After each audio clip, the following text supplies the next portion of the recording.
Hey, welcome to Mental Health. Mental Yell, I should say. I, Actually, I'm going to keep that in because that's pretty much. Um, so this channel is actually is which I was going to say is about um, just my frustrations in mental health, the frustrations I've seen and experienced um, with just you know the way we are failing, the way society, the way this mental uh, policies, everything is just failing people, but especially kids, um, who I've mainly been working with. I mean, now I've been working with probably the last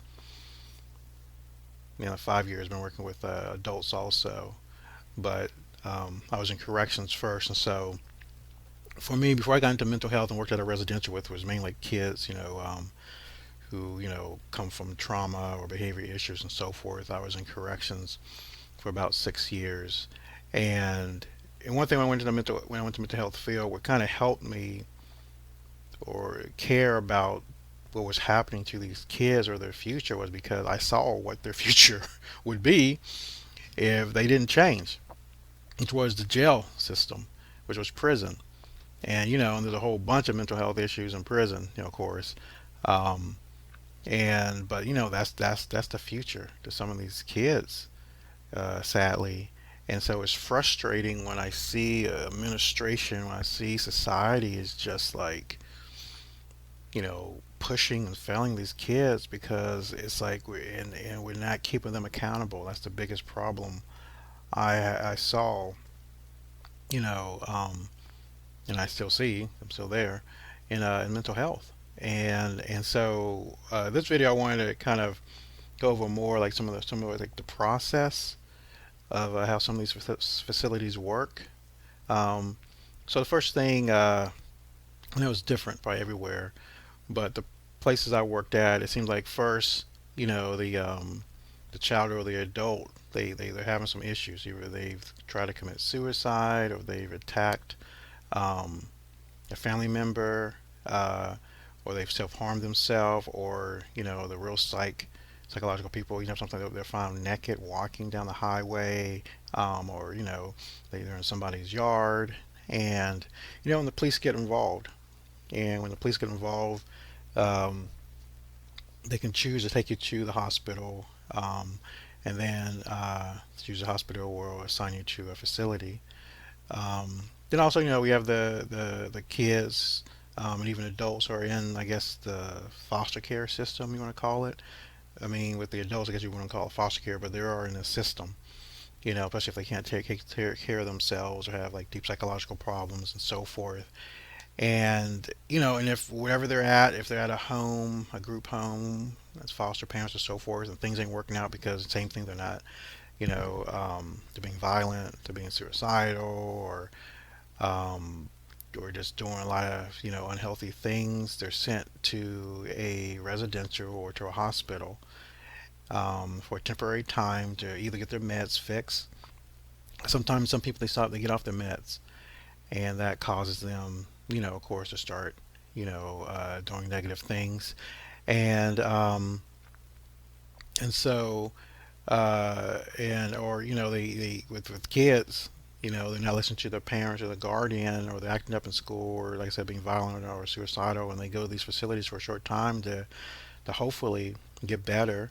Um, Not all the time. I mean, I've seen kids. Oh my gosh, I've seen. We all seen like older people who they have like those big old cases of medication. They're taking, I don't know, 10, 20 meds, whatever. And I've seen kids with that. Kids at the lowest age of like 8, with that much medication they take a day. And it's like, what the heck? It's like, it's crazy. And yeah, destroying the freaking liver, destroying the body. I used to tell kids at the residential I worked at, eventually get off these meds. Whatever you have to do, deal with your issues. 'Cause we all have issues. You all have to deal with stuff. But it's like, you can't stay on this stuff because in the future, it's going to destroy your body. And I've heard the stories of like Ritalin. When Ritalin first came out, everybody wanted to diagnose any hyper kid or any kid that's acting up, with ADHD or whatever, and they give them Ritalin, and not realizing that in the future Ritalin became something that you become addicted to. Whereas like your body needs it and have to need it for a lifetime.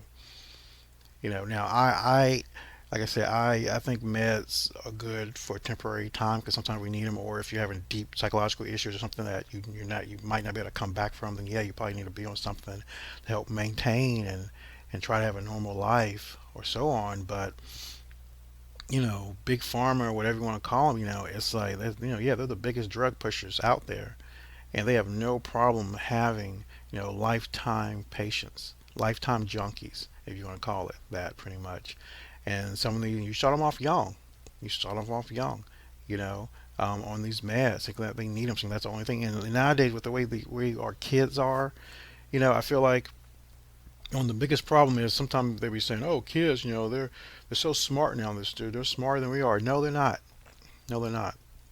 What they do, they have more access to knowledge because of the internet and so on, but they have access to knowledge without maturity and experience.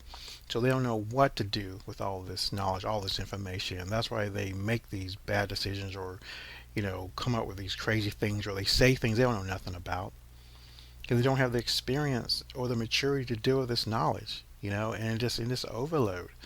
And so in these facilities, they come in and and they either they're put into a unit like in a hospital or in a residential. They're put into a home with other kids their age, hopefully, and and depending on the staff, depending on the facility, um, it can be good or bad for these kids. Sometimes these kids come out worse. Sometimes these kids come out with like PTSD or more trauma because we have staff and administration that don't care about these kids. All they want to do is just give them drugs, medicate them, and it doesn't work. Or we've had staff with like their freaking like boundary issues where like they want the kids to be their friends, and like in these facilities the kids are not your friends. They're patients, sick patients you need to help, but you're not helping them by allowing them to do whatever they want, giving them food and stuff they're not supposed to have.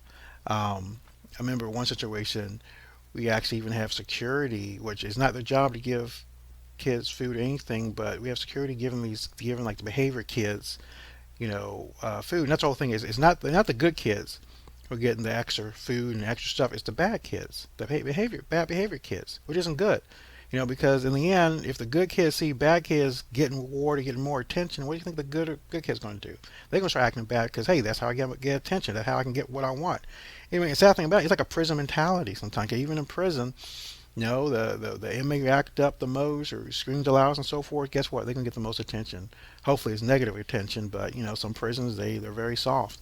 And the same thing in these mental health facilities. Some very soft staff who just give in, or they come in with mental issues themselves, and they just give in and try to give the behavior kids whatever they want, which is a negative thing because you're just making the environment unsafe. Because sometimes you don't realize. So when these kids come in, and adults and so forth, but talk about kids now, they come to these facilities, and if you have bad staff, one, they're allowing they already walk into it's like there's a hierarchy, I guess you can say. There's different um, I guess roles in these facilities. You have the kids, you have the leaders, you have the followers, you have the bullies, you have the quiet ones. I mean, and the good thing about the residential I worked at, the training was definitely much better than the place I work at now, which teaches you that so you can see those things, um, and these homes or these units. And yeah, and this crazy thing about it, like I said, I came from corrections, and the funny thing is when I left corrections, um, and I'll go another day why I left corrections. We actually went to law enforcement for a short time, and that actually was even worse in some ways. I mean, I know there's some great law enforcement. I am pro law enforcement, pro police, pro corrections, whatever. But of course, there's some people, like in all jobs, there's a lot of corrupt people, a lot of stupid people who don't care about their employees. So anyway, when I was finally done with law enforcement, I didn't know really what I wanted to do. I was unemployed, and I tried a couple of different career options. And then, excuse me, I heard about this residential, and on the website, It looked, like these acres of land looked all beautiful, so all these kids like you're playing with them, and so anyway, I thought I'll be doing art. I thought, yeah, I'll go into this. I can start doing art, with kids. It'd be great. Because definitely different than dealing with, corrections. Putting your hands on, grown men and like, dealing with that stuff. And so once I got into training at the residential, I was like, oh my gosh, I went right back into another jail because a lot of the things are the same thing. A lot of the rules and a lot of the ways you have to think of just being aware of your surroundings, being aware of what kind of people you're dealing with. I mean, yeah, they're patients, they're not inmates, but sometimes it's the same mentality. But the crazy thing about it, because of the lack of consequences, I guess, for kids in these places, and because of sometimes the administration just is sorry, that 1 year in that residential, I put my hands on more kids, which is pretty much, restraining them when they're violent and so forth, than I did 6 years in the jail. Which is you think is ridiculous because I left the jail so I wouldn't have to be in violent situations anymore. Not realizing in these residentials and these mental health thing, I went into a more violent, you know, uh, situation, but it was with children, with teenagers and little kids. I mean, it was crazy. I remember I was in this one house, it was the boys' house, little boys' house. I guess so. The ages are probably like 6 to 11, I think, and in the back was like we have like these quiet rooms. You want to say when the kids we have the regular rooms, where they watch TV, like the day room. Then we have the sleeping area. We had a kitchen, but in the back was like the quiet rooms, pretty much where when they act out, we take the kids back there, so they'll calm down. Might have to restrain them and so forth. And the first time I ever seen a kid restrain this lady, had this kid in this one restraint. I'm kind of holding him. It was a proper restraint. It's called a cradle, where you kind of, it's hard to explain. I have to show you a picture of it. Anyway, I was traumatized by it when I saw that. Like, what the heck? 'Cause I've never seen a kid restrained before. Like in the jail, yeah, we take them down, do what you have to do, but kids are just was different. I just wasn't used to that. I remember even I was dealing with this one violent girl. She was like 14, but she was heavy. She was like 210, 220, and so forth. And I was trying to hold her from attacking somebody, and then she dropped her weight, and I tried to hold the weight because, you know, in the jail, grown men they don't drop their weight, they don't, and so when she tried to weight, I tried to hold it, and I almost had a heart attack. All that weight, just like boom, that dead weight just like coming, like I just feel my heart about to burst, Then later everybody said, yeah, you need to just let them drop, let them just fall to the ground. But it's something I had to get used to because in corrections, when you deal with a grown men don't drop their weight, when you're fighting them and so forth. So that's something I had to, get used to. But the problem is just that at first at this facility, it had changed myself and other people, my partners. We changed a lot of things in this facility. It was just that they were rewarding bad behavior because that's what happens in a lot of these facilities. They have the behavior kids, and instead of like dealing with them, give them consequences, they'll give them special privilege or like, oh, if you're good for a day, we'll let you, walk around the facility or we'll give you a special treat and so forth.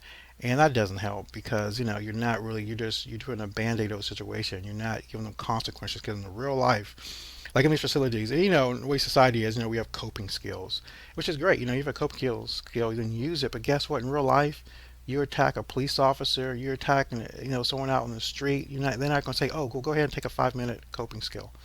No, you're gonna get you're gonna get beat up or you're gonna get killed.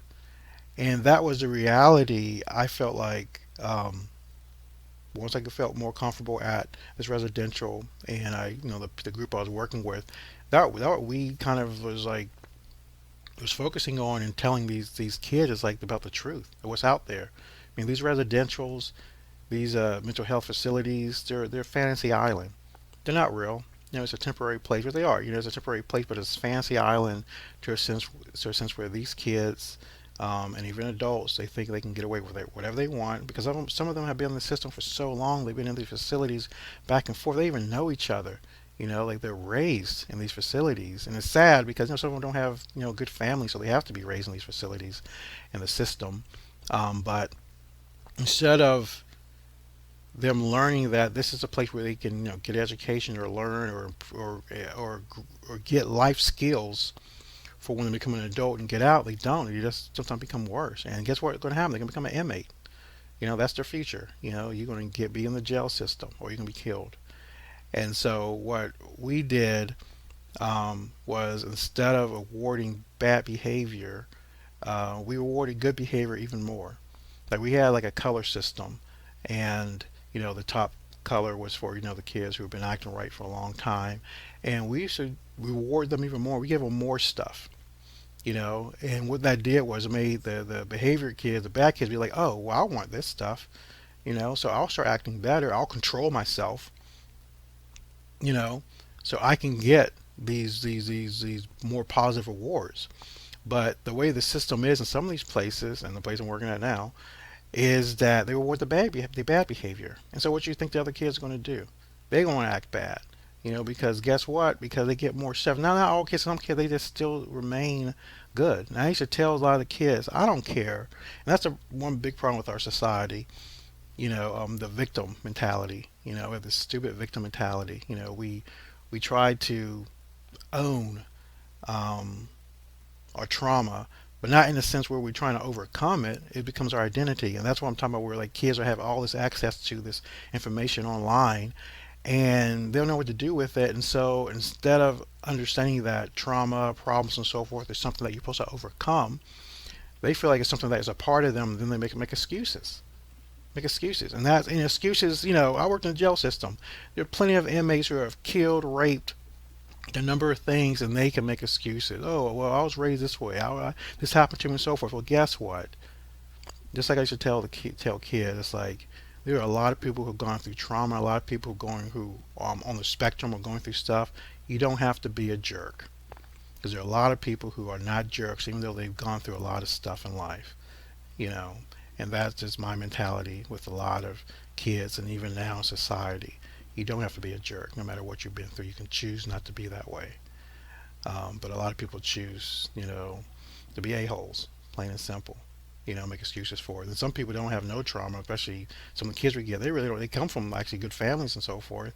They just choose to be that way, and and their parents don't know how to handle them, or they're not handling them, you know, and they're not getting the right consequences. The parents are like, well, I don't want to raise them anymore because they might have other kids or other things, and they have to deal with, and they just put them in, these facilities. And it is what it is. And so strangers like myself and other people got to raise these kids. And, and it's not right really, but, I have a lot of positive, um, I got a lot of positive feedback, still get a lot of positive feedback, from some of the kids who, I worked with because I was strict on them. I gave them consequences. I gave them, rules. Gave them boundaries. I didn't take their crap. And that's pretty much how we need to be. That's how actually parents need to be with their kids. Stop trying to be their friends. Be their parents. And, give them, make them be responsible for their actions. Um, Though nowadays you can see, of course, in society, we don't we tell people not to be responsible for their actions the way this world is. The victim mentality, which is ridiculous. But um, I'm going to go probably more into that the next vid. And so anyway, just to end this, yeah. So the kids come to the facility, go in these units, and like I said, there's a hierarchy. There's roles, and depending on the staff, sometimes these kids come out better. Sometimes these kids come out worse. Um, and then they go home, maybe in a month, 6 months, 7 months, a year, 2 years, and then it's up to them to decide what they want to do with their life. And I can tell you one thing: a lot of the kids I work with in these facilities, they've contacted me in the future, um, and this, social medias and so forth, and they're doing fine. They're thankful for what I and others did, because we kept them accountable. We didn't just let them do whatever, and because in the end, kids want to be disciplined, believe it or not, and maybe yeah, I guess I'll make that to my next video. But all right, well, thanks for listening to Mental Yell, not Mental Hell. But that's sometimes how you feel like with just with mental health nowadays. But thanks for listening.